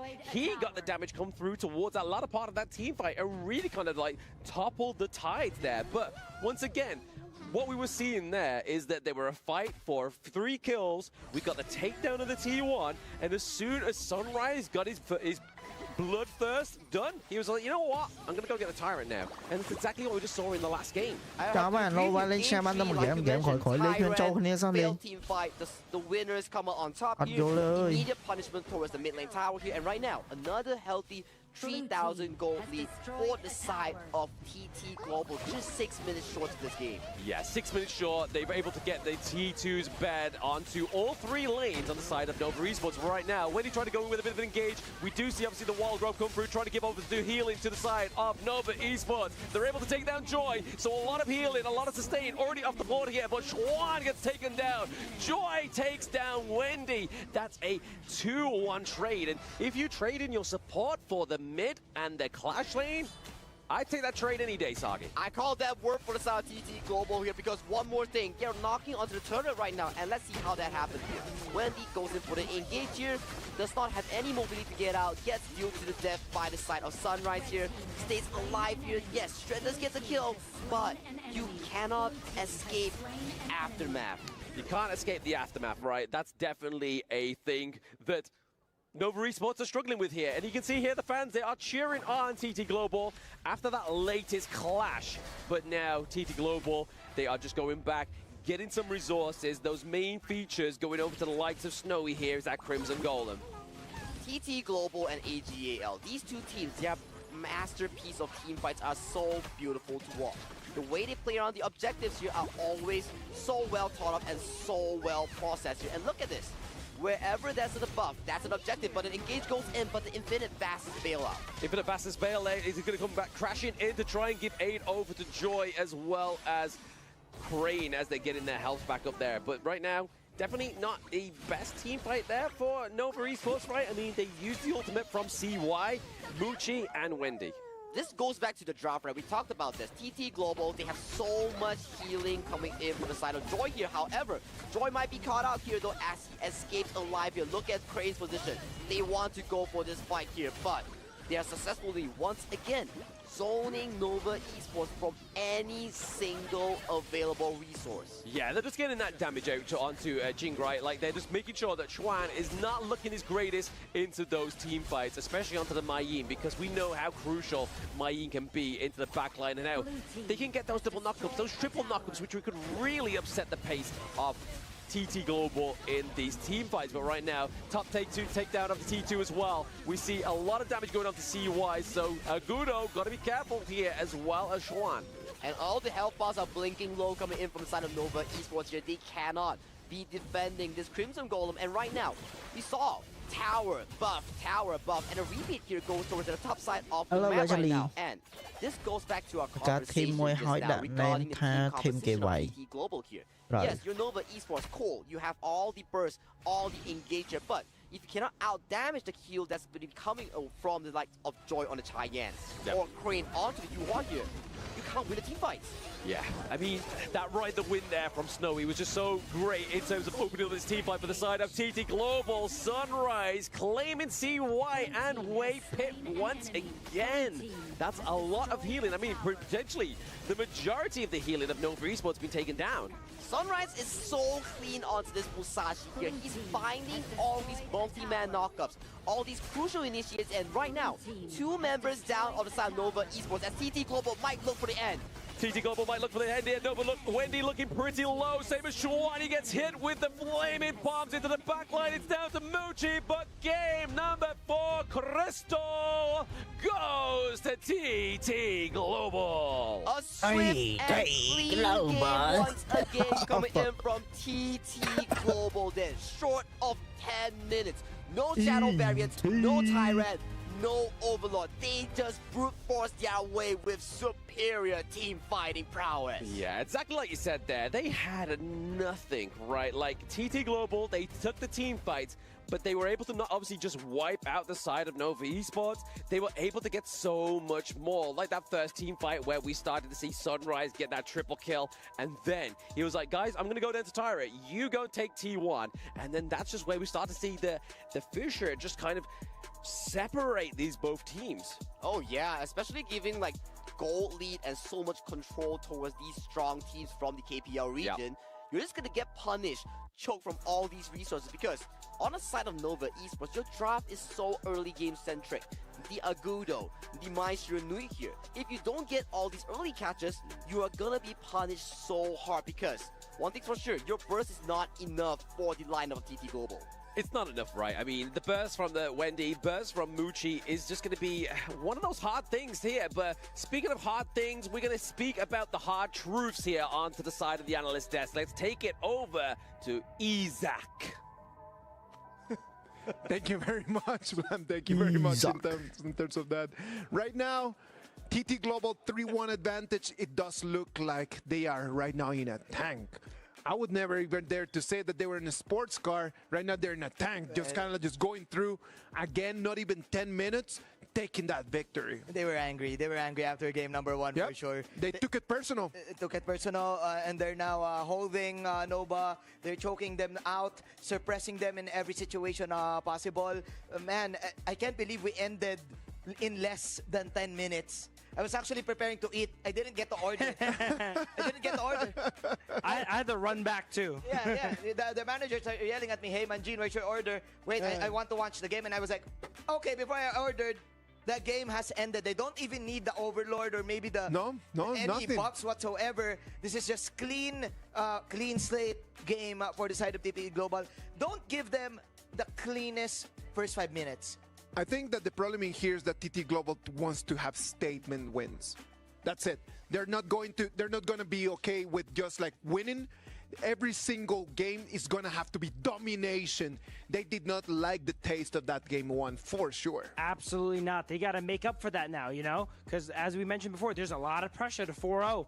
That's impossible now. So they're going to try their best to, show that that's what it could have been. TT Global came into this KWC 2025 with a very clear goal. They want the world to know them. They don't want the world just to say like, oh yeah, AGAL, AGAL. No, they want the world to know that TT Global is as well a force to be reckoned. And with these 3 games, the fashion in which they have won those, they're actually achieving that. Yeah. And I think for sure now there's a factor of intimidation, at least for the side of Nova. You usually see a Mai Shiranui lineup together with a roam tank that can clear in the mid lane for that early rotation. But no, they were forced to come with the channel, and then TT Global punished them with that because, again, the idea was in the bottom side. All of the lanes was a victory for TT Global, and that gave them the victory less than 10 minutes.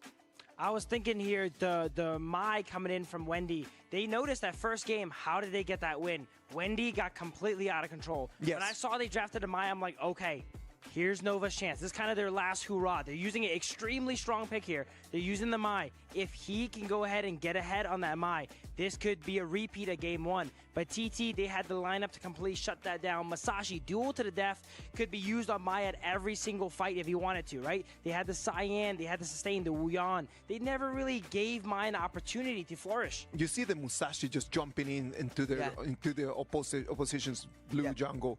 Comes in, kills everyone, takes everyone away. Look at that, 9 minutes, 26 seconds on this game.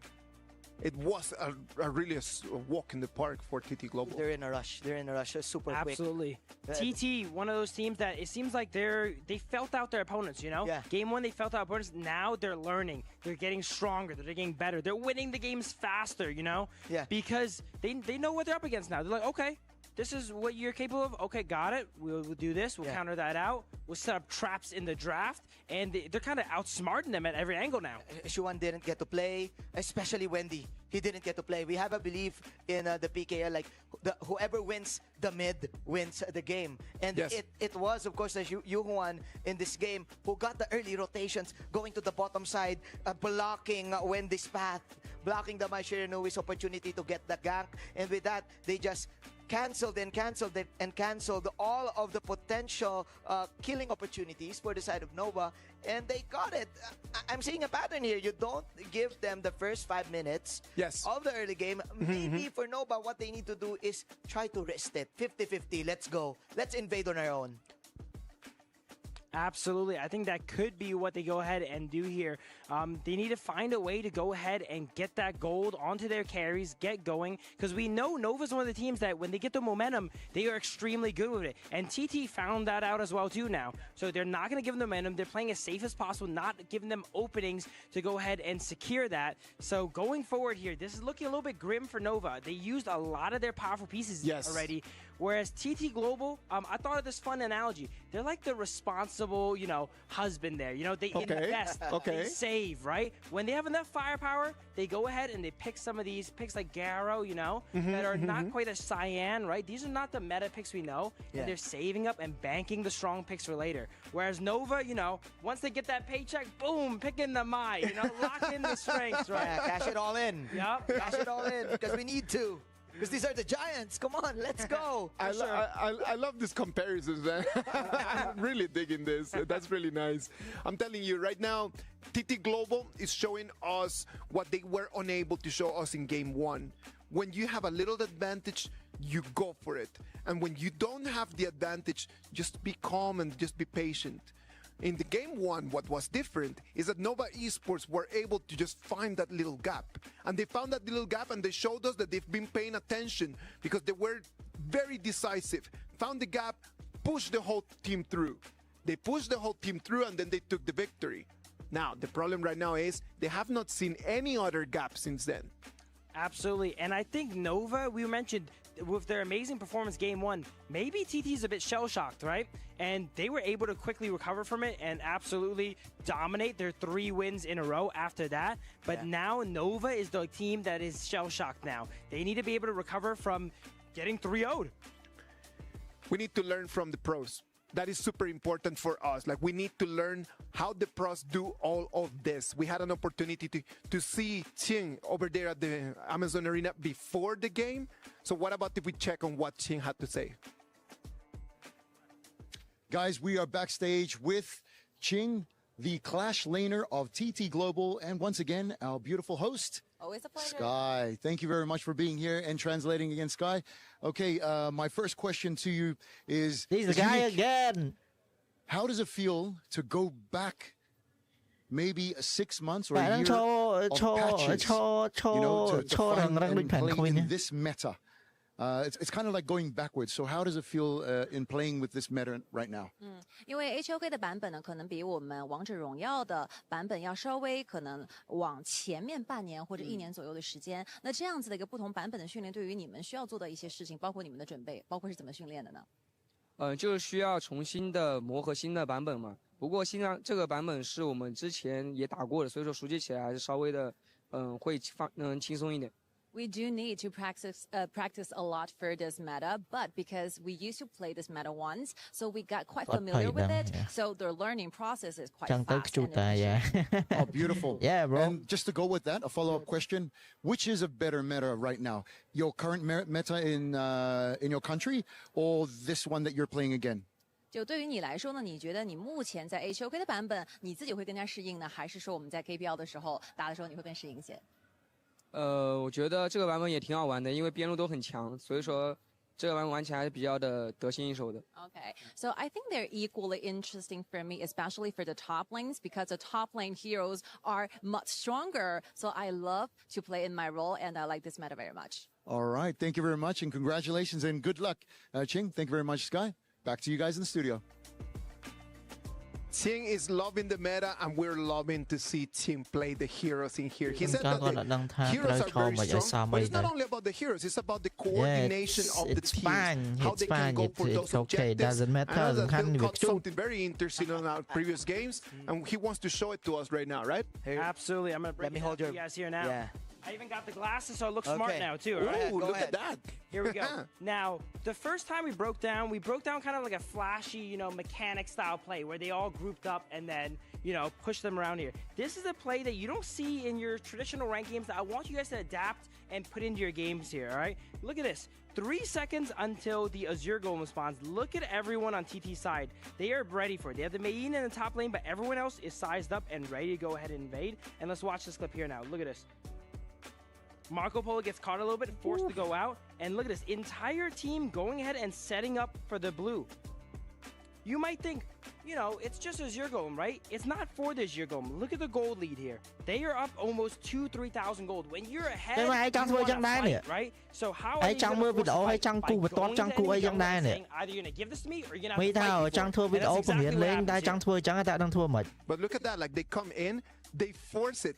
Look at the Azure Golem. It was the last thing that they wanted to take. Absolutely, yeah. While it looked like they wanted the Zero, it was a bait to force the enemy to walk in and fight here. Zhongfei ultimate connects onto here. They turn it into a fight, and the rest is history. Look at this. easy. You know, like sometimes it's just like about baiting the other team just to come and fight. They can either just decide just to fight or just to give that Azure Golem just for free. Yeah, I think these are absolutely the things that you cannot really lôi teach a normal rank game player. This you is, don't course, listen, bro. I said I don't know how. I want to, but I don't know how, bro. Right after that Azure Golem, they immediately turned. Yes, that was so interesting because they went all in with the Azure Golem, but they know their resources well. What I like about TT Global is they know when their power spike is gonna hit, and with that power spike, they will do like what he said. The responsible father who is going to like cash in the right time, turn in the right time, and TT Global is so good with that. Sometimes you just need to understand that you cannot defend everything. You cannot win all the fights. You cannot defend everything. I do believe that Nova Esports in that moment should have just said, you know what? This is our goal. We need to let it go. Let's just rotate. Let's mirror the move and do something different. But that's the difference between TT Global and Nova Esports, and that's why we're 3-1 right now. While, you know, you guys playing at home in your ranked games might not be able to get, you know, as much communication as TT Global here. One thing you can take note of and level up your game at home is what they did, right? They noted the timers of the enemy buffs. It's a great objective to go ahead and go. And you can go there, set up, either steal it, right, if no one's there, or do what TT did and attack the enemy once they come through. When I see the invade, I was like, okay, what are they targeting? They're targeting all the zone on that vicinity, on that pit. The Mosey firing, of course. Any stuns. Sorry, there's no Mosey. The Zhang Fei was in the zone just to block all of the potential smite. To zone them off, zone them off, just to block the potential smite that Nova can do. And it's really hard to say that to Nova. It's easy to say that Nova should have not contested, you know? Like, but then again, it's really hard to sacrifice. It's not natural. It's not natural to right? give up something that you think is yours to the enemy, right? So initially, their instinct is to fight it, and that's exactly what TT wants. They want them to fight it. Sometimes you cannot just bite, right? Like they show it to you, you cannot just bite. And that's important why you need to have those comms on. Like you need to have those 5v5 fights. You need to be playing with your friends. You need to actually just get your mics on. When you have your mics on, then this game completely changes. You coordinate with them. You laugh with them. Sometimes you can get very, very loud, which is great. It's a lot of fun.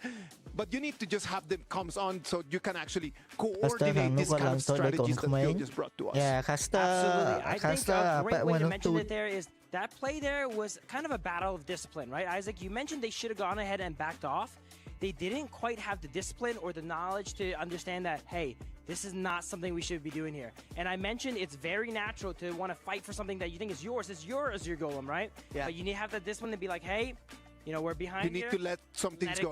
You gotta just need to let some things go. That's hard. I kind of feel that TT Global is now playing inside the minds of Nova here. It's easy to say to reset, but Nova, they need to give all their hearts out right now. It's an elimination game.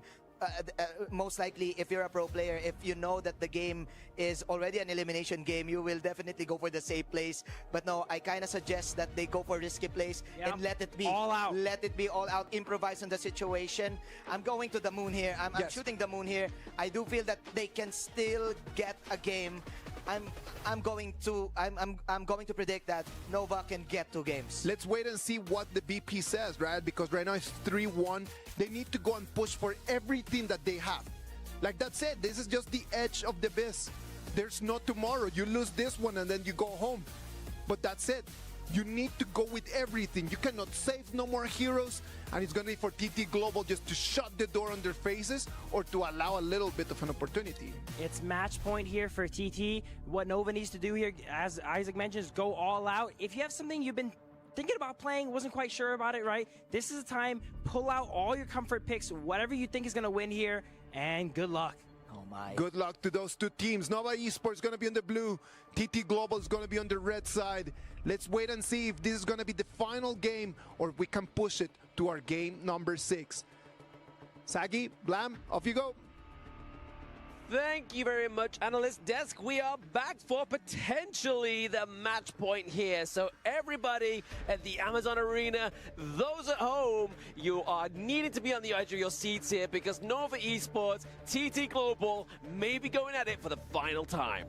And once again here, Pei will be locked in for the side of Nova Esports to amp up their tempo in the early game that have been losing towards TT Global for the past 3 games here. And we look at the bans here. Dharma, Fatih, once again being locked away from the side of Stren's hand. We know for a fact that Stren is the FMVP coming in from the MKL here, but he is being targeted heavily this series. Being targeted heavily, absolutely. I mean, it seems very personal, but hey, when you have that intel for the enemy, like, you're like, boys, just like, what's going on? Just make sure that we are actually targeting those big carries, right? Exactly the case here, and when we come into game number 5 here, more and more picks have been expended for both these two teams here. Dundolia being locked in for TT Global, standard stock, and a Mai Shiranui here being locked in for Crane here. Wow. Yesterday when we saw Mai Shiranui from AGAL, that was bombastic and that was fast here. So TT Global here on their first 3 picks here are so strong in the early to mid phase. Very strong, right? I mean, it's that Dune and Dolia combo that's so great, right? The double unruly blade means that you could set up such a great engage onto the enemy backline into the team fight just initially, or you can then use it to get back out, right? And then you've also got the sustainability that Dune already has, paired with Dolia as well, and just even more bans onto that clash lane, the Shang Yu. I mean, Phil's probably crying right now in that green room. He is expecting the pick to be picked up by Ching there, but man, it's not the time here. More and more picks on the clash lane are being burned down for the side of Nova and TT's pull right now. I gotta say here, 3 bans on Stren right now is devastating because my man is running out of hero options. He's running out of hero options, but I mean, he could go for something like the Derringer, except he hasn't gone for that just yet. But, I mean, they need a little bit more of the late game potential, right? So the Flowball Marksman makes a little bit more sense there. We need to get to those, like, itemizations, make sure he doesn't get focused in the early game, but pairing it with the Motsu here, I feel like it's going to be a good combo. It is indeed going to be a good combo here. At the very least, the early game is looking very good here from Nova Esports here. So, a lady soon being locked in here for TT Global here. We might be expecting some form of a clash lane here, maybe the Charlotte or Mira here being locked in for Nova Stren. Yeah, some kind of like split push potential, right? For the side of Nova Esports. But over to the side of TT Global, what do you think we're going to go for into the clash lane that side, right? I mean, they're definitely maybe going for more of a tank. Well, only time will tell, Blam, because the coaches are discussing, the coaches are strategically planning the specific picks that they want to pick up. For TT Global, they still have one of the best blind picks, which is the Sun Ce here. For the side of Nova Esports here, they lock in their comfort pick, Kong Bing, for the side of Wendy here.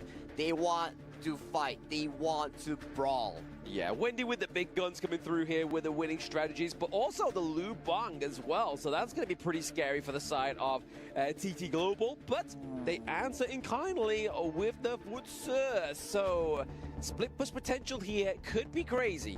So the difference between these 2 picks here, let's compare Liu Bang versus Fuzi here. Liu Bang wants to assist your team here, but if you leave your lane here, you're gonna be losing multiple towers towards the Fuzi here. So you gotta be careful, Nova Esports. You gotta be looking at your towers. Yeah, nobody leaves baby in the corner because that's exactly what happens, right? Devastation can occur, but this may be the match point here. We have big guns coming in for the side of Nova Esports. We have the Kong Ming for Wendy. Is it going to get them enough to get that second point onto the board? But those over at the Amazon Arena, we want to hear you cheer. We want to hear you say, Jayo for the potential first time.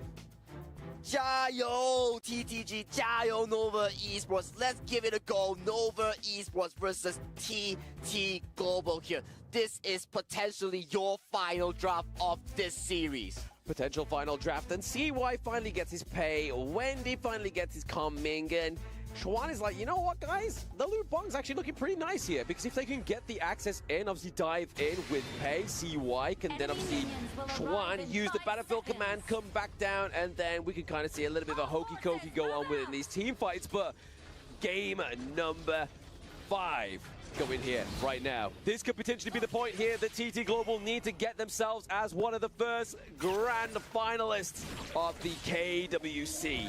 Exactly, and right now we see a standard start coming in from both teams here, both wanting to secure this mid priority as it is so important. It's very important. I mean, it's something that obviously TT Global's been abusing in the past 2 games as well, right? Like, they make sure that they get that T1 around about that 4-minute mark. And a light up your cheer coming in from TTG fans here. TTG 加油，用实力打破自己最适合的5人组冲。So they're pushing for a cheer, making sure that these 5 members cheering on for their success in this international stage. Yes, beautiful. Thank you for the supportive message there as well. And obviously for those on the global server, we have the Flowborn Mage being released here as well. Obviously not into the tournament, but you can put your hands and play such a fantastic variant of the Flowborn. But looking at Strand here, might be caught out here. Okay, back to the Flowborn Mage here. What a special hero here. 1 in 3 with so many roles coming in from Flowborn here. And talking about Flowborn here, there's also the outfit design contest. Yes, which the deadline is for today, right? So you got to get those in submitted as well. But speaking of submitted, maybe a kill here for the side of TT Global. Crane gets first blood. First blood goes towards to the side of TT Global here. We talked about this, the importance of the classmate having so much resources here. But Muji goes to a 1v1 against Snowy. Snowy walks out alive. Not scratched too much. He walks out alive for now, right? I mean, definitely what he needs to be is just need Joy, come through, give him some more of that HP, just get him back into fighting shape here for the side of TT Global. But again, TT Global having that gold lead in the early game around about 1k, so around about 500 gold extra per minute. But speaking of per minute, we are looking at another kill here. Wendy gets taken down once more. This is the power of Sunrise on the Dune and Dolia combo. Crane and Sunrise, the execution is flawless coming into that. And right now, more fights coming into this jungle. More fights coming into the jungle. I mean, they always say, welcome to the jungle, baby. You're gonna die. That's a 2-0 trade here for TT Global. Not 4-minute mark on the map right now, because, I mean, they aren't really gonna look to push those turrets just yet, because they still have that shielding. And look at the replay here coming in from TT Global's execution here. Wavefist goes immediately gets punished, and the safe fight to lock down CY here.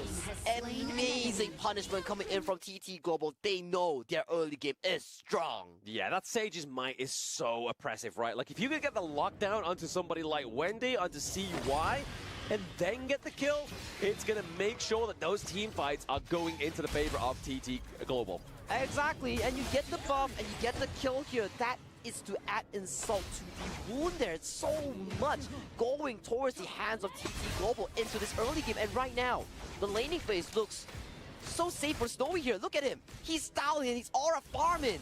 He's aura farming and he's also gold resource farming, right? He's looking to make sure he gets all those stats through, because those know that Lady Soon is going to be that late game assurance, right, for the side of TT Global. But if we look how historically the past 3 games have gone, they're probably not looking for late game. They're just looking to make sure they have that amazing power that comes through with the rolling range and the distance, the clearing of the open shell. I have to agree with you. TT Global has been so dominant, and look at the position right now. They are making sure that every single little resource goes to their pocket, choking further CY. This jungle carry pick further behind. Yeah, I mean, that's not where you want to be if you're Pei, right? Pei needs to have that great early game. He needs to have those resources on point. I mean, overall, he does have the XP lead over Sunrise here, but it's more so that gold that we need, right? Itemization needs gold, not XP. And look at the control right now coming into the jungle for មក TT ប៉ូឡូ Global. មក They ជេ look ខេ to ខំ engage បែក on the ទៀត Muji បាន here. ណាថក It's វិញ extremely ជេ low, ខេមក but វិញ they ឌីរ៉ាន are forcing them to back up from this buff. Yeah, forcing him back up for the buff, but it's going to be a good catch here for Crane. He's able to get the knock for the 2, but it now comes in. It's Shawan with the Battlefield Command as well. If Think inside the box tries to come through here for Waypip, but that is going to be a 3-0 trade here. For TT ផាត1កងមីងមួយបារ៉នផាត2ស៊ូមអ៊ីមួយ Lady Sun Dolia Fuzu combo here. We were talking about all I can say yes Dolia rolling great, but for skin the អូ double ណារី saves រ៉ាន់ by 4 skin double ទេបាទអើ lockdown យ here. You see Liu Bang coming in to assist his team and Ri- to get Ri- locked Ri- down. 4 skin Two ណា members, នេះកាត់ all the kills goes over to the favor How of the TT fuck is that Global. even possible? 5 minutes, 4,000 gold lead. Yeah, I mean, definitely a But he done sizable one lead skin for the man, side of I- TT yo say things Global, like right? that. I mean, Nova Esports, they haven't Anh had mà the lụa cái most liền này, finesse anh lụa- within the team fights of anh this lụa- game lụa at khô number cái liền 5, này này. but they need to come back. They need to make sure they have some assurance, right? So maybe trying to get some pressure into these lanes may be the case, but they definitely don't want to be losing the T2s, right? I mean, they've lost the T1s in all lanes. They've got to hold on to these safely. Well, it is not their choice here, Vlad, because The lane side of because TT no Global, one they are watching. so strong and they are so dominant. Look at the tower damageតាម and ហ្នឹង look at theirយើង wave state right ខ្ញុំ now. អត់ They're ខ្វល់ making sure that they get ទេ all the paths, អត់លុយ all យក the ទៅដែរ space, ព្រោះតែខ្ញុំយក choking កូនណាស់ហើយយកឲ្យអស់ហើយតែខ្ញុំយកកូនណាស់ហើយអស់ហើយថកខិនខ្ញុំឥឡូវសល់តែ No one 2900 can ហ្នឹង take him down as of ចឹង this ខែ point. ក្រោយខ្ញុំ No បាន one ថ can ក take ខិន him មក down, but ទៀត nobody វា can ត្រូវ test បាន either, right? Like 4000 we ថក see ខិន here, ចឹងបាន they're skin using កូនណា the មួយ Dolian to put down ចឹងខ្ញុំយកបានតែ skin កូនណាមួយ អត់យកបណ្ដោយ and it just means that Nova's not being ខ្ញុំ able បាន to skin go កូន to ណាមួយ these អត់ថកខិនយកបណ្ដោយ T2s ដល់ពេលចឹងមករីដាន JJK ទៀតខ្ញុំបានថក Exactly, ខិន and យក right បណ្ដោយ now, lesser and lesser tier 2s are on the mat right now. Wendy extremely low, has to back up. Tower is getting hit on every Zone មួយ single 9 hit, ខែ man. 9 Let's ហ្នឹង look ហើយ at this tier កូន 3 ហ្នឹង here. ខែ No កូនហ្នឹងខែ defense here 8 coming for the side of Nova Esports. Yeah, he's just really showing the potential of the Futsu pick, Lụa right? Like luôn he's thôi, lụa able to luôn, just bắn lụa run rồi. these Thế này turrets cái tên down like gì no man's business. And Ching here on this pick is doing great. And now, because they've opened up those outer turrets, they have access into Nova Esports' jungle. 7 minute So scary, the execution coming រ៉ាវ in ហ្គេមនេះបា Global ណូវ៉ា here, រ៉ាវ yes. ហ្គេមនេះវាយ Objective-centric is វាយ the playstyle of global អត់ KPL, ចាញ់ទេ but they are prized as well for being the best players in terms of mechanical gameplay here. And look at their micro skills here. That's what got them in these 4v4 team fights, 5v5 big skills, 0 to 7. That makes their global mark. គេលេងដូចគេ They រៀង mix ស្ their កាស់ mark ដៃ for the មួយ red មេតា 7 យើង minutes ហ្នឹង into the game, right? We're looking to approach that high ground turret that's sitting so nicely in the mid lane for now. Minion wave coming through, but Nova's going to try their best to make sure they're able to mitigate that takedown of that T3 in that mid lane. It goes down. They're looking for another one. Sage's might into the back line. The Think inside the my box being fair Johnny cancelled out boy. right near. And Waypit gets left to the walls, but can they pick up a kill what there? the hell On the was side of that? TT Shield, Global, shield. they're able to មក take ពីណាមកញ៉ាំមកកង់ធំ 2. Can they get any more? មកពីដូលៀមិញ It's an ace here.អូ for the ដូលៀមែនតា side of TT អូស្អីគេហៀលគេមកធំ Global. ហ៎ And they are your first grand finalists. Your first What the grand fuck? finalist and Snowball. The sunrise Right, like is goal. the potential boys. Got me. Nova's gonna that the Think inside the box being cancelled out right ហៀលនេះហៀលដូលៀ here. And Waypit gets left to the walls. skill មួយ But can they pick up a kill there on the side of TT Global? They're able to get Wait, left what? tonight. The Think inside the box being cancelled out right near. And Waypit gets left to the walls. But can Oh, no they pick up a shield kill button there then. on the side of TT Global? what the They're fuck able was to that take អេមែនមិនឃើញ two. ហៀលចឹង Amazed by this performance. Very good performance, right? I mean, like we were ចង់ស៊ីឲ្យធំដូលៀ